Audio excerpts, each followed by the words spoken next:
Hello दोस्तों, welcome to my channel GK educate channel में आप सबका एक बार फिर से हार्दिक स्वागत है। आज हम शुरू करेंगे सल्तनत काल में हम पढ़ेंगे गुलाम वंश, खिलजी वंश, तुगलक वंश, सैयद वंश और लोधी वंश। सल्तनत काल में ये 5 वंश रहे हैं जिनके बारे में कंपटीशन एग्जाम में पूछ लिया जाता है। खासकर आपको ये याद रहना चाहिए कि कौन सा वंश पहले आता है, कौन सा वंश बाद में आता है। इनका सीक्वेंस आपको पता होना चाहिए। सल्तनत काल की शुरुआत 13वीं शताब्दी में हुई थी, जब मोहम्मद गोरी ने भारत पर अटैक किया था। उसके बाद जब वो वापस लौटा तो उसने अपने कुछ गुलामों को यहाँ पर भारत के अंदर छोड़ दिया ताकि वे यहाँ पर राज कर सकें। उनसे ही शुरुआत होती है गुलाम वंश की। जो गुलाम वंश के जो संस्थापक थे कुतुबुद्दीन ऐबक, वो मोहम्मद गोरी के गुलाम थे और उन्होंने यहाँ रहकर गुलाम वंश की स्थापना की। तो दोस्तों, ये मेरी इतिहास सीरीज का 23वां वीडियो है। इससे पहले मैं 22 वीडियो बना चुका हूँ, जिनका लिंक जो है आपको डिस्क्रिप्शन में मिल जाएगा। अगर ये वीडियो अच्छी लगे तो इस वीडियो को लाइक करें, शेयर करें और चैनल को सब्सक्राइब करें। तो शुरू करते हैं सल्तनत काल।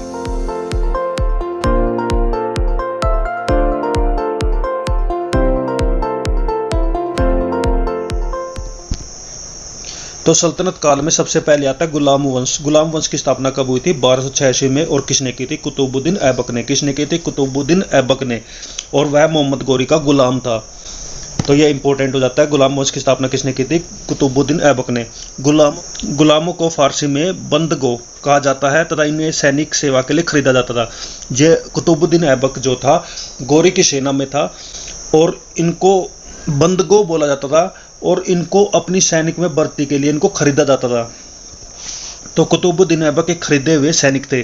कुतुबुद्दीन ऐबक ने राज्य अभिषेक 24 जून 1206 ईस्वी को किया था और कुतुबुद्दीन ऐबक ने अपनी राजधानी को लाहौर में बनाई थी। तो कुतुबुद्दीन ऐबक ने जब गुलाम वंश की स्थापना की तो उसकी राजधानी क्या थी? लाहौर। यह इंपॉर्टेंट है। इसके बाद यहाँ इल्तुतमिश के महत्वपूर्ण कार्य बताए गए हैं, लेकिन हम पहले आगे देख लेते हैं कि कुतुबुद्दीन ऐबक के बाद किसने शासन किया। और जब इल्तुतमिश का बारी आएगा तब हम इल्तुतमिश के आगे महत्वपूर्ण कार्य पढ़ेंगे।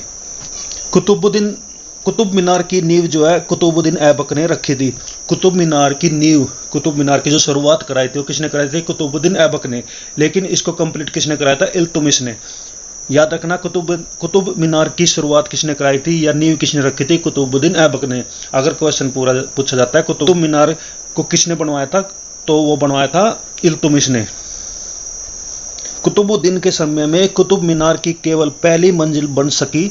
इल्तुतमिश ने इसे 225 फीट ऊंची 4 मंजिल का बना दिया था। फिरोज शाह तुगलक के समय में बिजली गिरने के कारण इसकी चौथी मंजिल जो है नष्ट हो गई थी, जिसके कारण फिरोज शाह तुगलक ने इसमें 2 छोटी मंजिलें बनवा दी, जिससे इसमें 5 मंजिलें हो गई थी और इसकी ऊंचाई 9 फीट से बढ़कर 234 फीट हो गई थी। ध्यान से सुनिए, जो कुतुब मीनार थी वो पहले 4 मंजिला थी। जब इल्तुतमिश ने इसको कंप्लीट कराया था वो 4 मंजिला थी और उसकी ऊंचाई थी 225 फीट। तुगलक वंश के समय में, फिरोज शाह तुगलक के समय में कुतुब मीनार के ऊपर बिजली गिरती है, जिसके कारण जो है इसकी चौथी मंजिल, आखिरी मंजिल जो है नष्ट हो जाती है, टूट जाती है। उसके बाद जो है फिरोज शाह तुगलक इसके ऊपर 2 मंजिल और बनवा देता है। पहले 4 मंजिल थी, एक टूट के नष्ट हुई तो 3 बची, फिर 2 और बनी तो 5 हो गई। तो ये 5 मंजिल जो है, तो 5 मंजिल से ये कुतुब मीनार बना और इसकी हाइट बढ़ के कितनी होगी? 234 फीट। दिल्ली का कुवत उल इस्लाम मस्जिद और अजमेर का 2.5 दिन का झोपड़ा नामक मस्जिद का निर्माण ऐबक ने करवाया था। कुतुबुद्दीन ऐबक ने इन 2 मस्जिदों का निर्माण कराया। क्या नाम था? कुवत उल इस्लाम मस्जिद और 2.5 दिन का झोपड़ा। तो इंपॉर्टेंट है, ये पूछ लिया जाएगा कि 2.5 दिन का झोपड़े का निर्माण किस सुल्तान ने कराया था? तो कुतुबुद्दीन ऐबक ने। कुतुबुद्दीन ऐबक को लाख बख्श कहा जाता था। क्या कहा जाता? लाख बख्श। क्यों? क्योंकि यह लाखों का दान देने वाला था। लाख बख्श का मतलब होता है लाखों का दान देने वाला। तो अभी तक हमने जो कुतुबुद्दीन ऐबक के बारे में पढ़ा है वह सब इंपॉर्टेंट है। प्राचीन नालंदा विश्वविद्यालय को ध्वस्त करने वाला ऐबक का सहायक सेना नायक बख्तियार खिलजी था।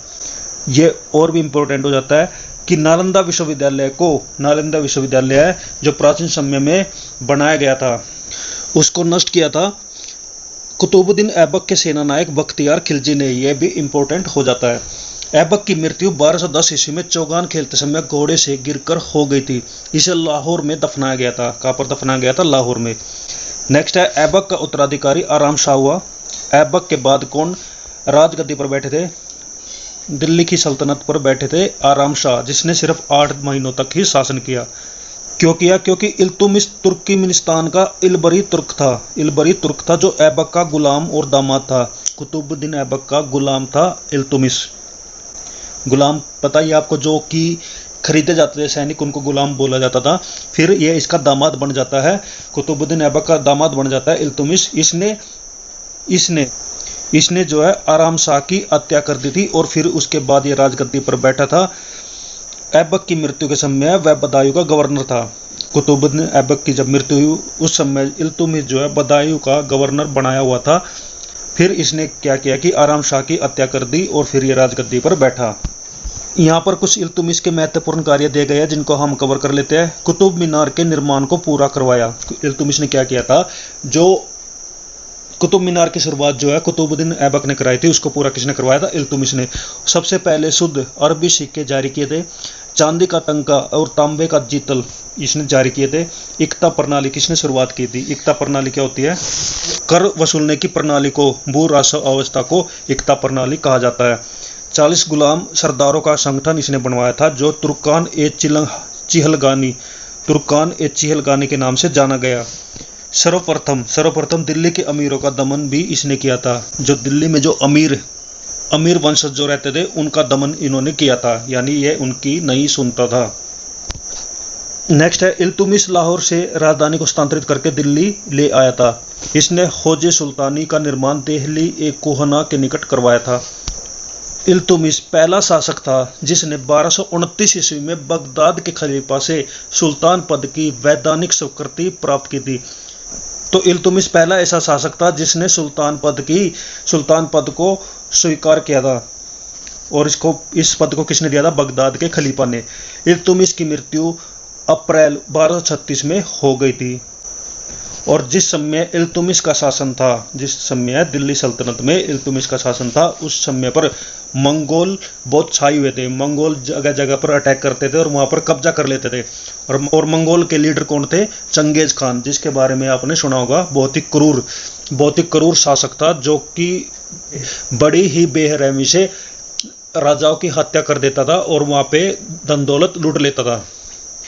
तो मंगोल के बारे में यहाँ पर दिया गया है। मंगोल चीन के उत्तर में गोबी के रेगिस्तान के निवासी थे। गोबी एक रेगिस्तान है चाइना के अंदर, जैसे हमारे इंडिया के अंदर थार मरुस्थल है, वैसे ही गोबी का मरुस्थल या गोबी का रेगिस्तान है चाइना में। उसके उत्तर में मंगोली रहते थे, जिसको आज के टाइम पे मंगोलिया बोला जाता है। चीन के ऊपर जो देश है वो एक मंगोलिया देश है। वहाँ से मंगोल पैदा हुए थे। वे जो है एक घूमने फिरने वाले अर्ध सभ्य जाति के थे और उनका मुख्य पेशा था घोड़ों और अन्य पशुओं का पालन करना। वे बहुत ही गंदे रहते थे। वे सभी प्रकार का मांस खाते थे। उनमें स्त्री विषयक नैतिकता का सर्वथा अभाव था, यानी वे स्त्री का सम्मान नहीं करते थे। यद्यपि माँ का सम्मान करते थे, स्त्री का सम्मान नहीं करते थे, लेकिन माँ का सम्मान करते थे। वे विभिन्न कबीलों में बटे हुए थे। उन्हीं कबीलों में से एक में 1163 ईस्वी में तेमचिन उर्फ चंगेज खान का जन्म हुआ था। चंगेज खान का पहले क्या नाम था? तेमुचिन, जिसने महान और श्रापित दोनों पुकारा गया, जिसे महान और श्रापित दोनों पुकारा गया। यानी चंगेज खान को महान भी बोला जाता है, चंगेज द ग्रेट भी बोला जाता है और एक्कर्स्ट यानी कि श्रापित भी बोला जाता है। और इनके पिता कौन थे? यसुगाई बहादुर। तो चंगेज खान के बारे में छोटा सा इंट्रोडक्शन यहाँ पर दिया गया है। अब आगे देखते हैं। चंगेज खान से बचने के लिए ख्वारिज्म के सम्राट जलालुद्दीन को इल्तुमिश ने अपने यहाँ शरण नहीं दी थी। चंगेज खान से बचने के लिए ख्वारिज्म के सम्राट थे जलालुद्दीन, जिसको इल्तुमिश ने अपनी दिल्ली सल्तनत में शरण नहीं दी थी। क्यों नहीं दी थी? ताकि चंगेज खान से वो बचा रहे। इल्तुमिश के बाद उनका पुत्र था रकरुद्दीन फिरोज। कौन? रकरुद्दीन फिरोज। वो गद्दी पर बैठा था। वह एक अयोग्य शासक था और इसने अपने अल्पकालीन शासन पर उसकी मां शाह तुर्कान छाई रही। यानी रकरुद्दीन फिरोज के समय पर उनकी मां का ज्यादा शासन चलता था।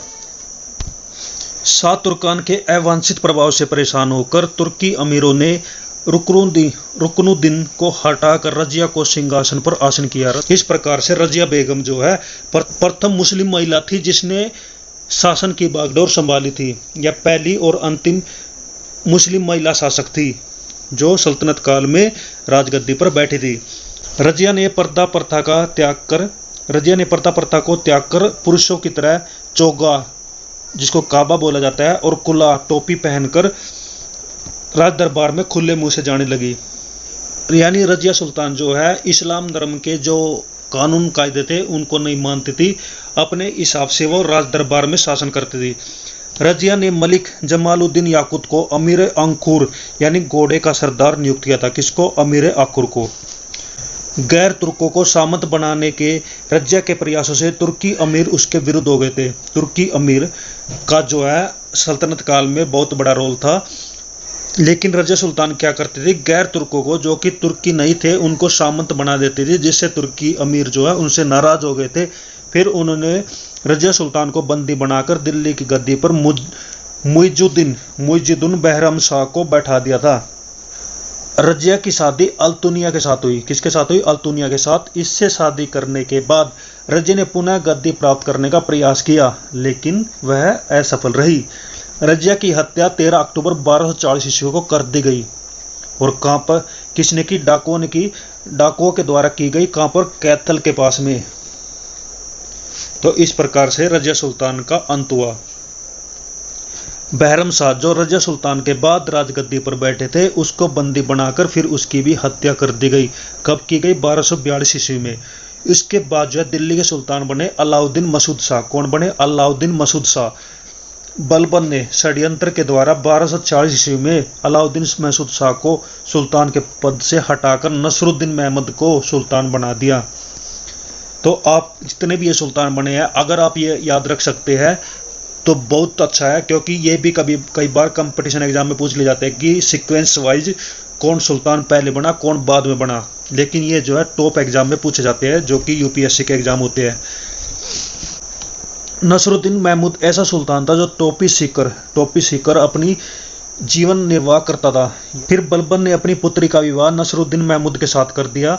बलबन का वास्तविक नाम बहाउद्दीन था। वह इल्तुतमिश का गुलाम था। कौन? बलबन।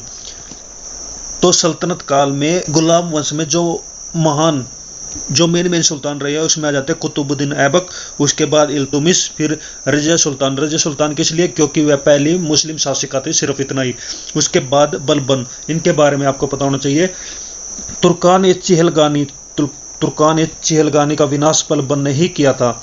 बलबन 1266 ईस्वी में गियासुद्दीन बलबन के नाम से, किस नाम से? गियासुद्दीन बलबन के नाम से दिल्ली की गद्दी पर बैठा था।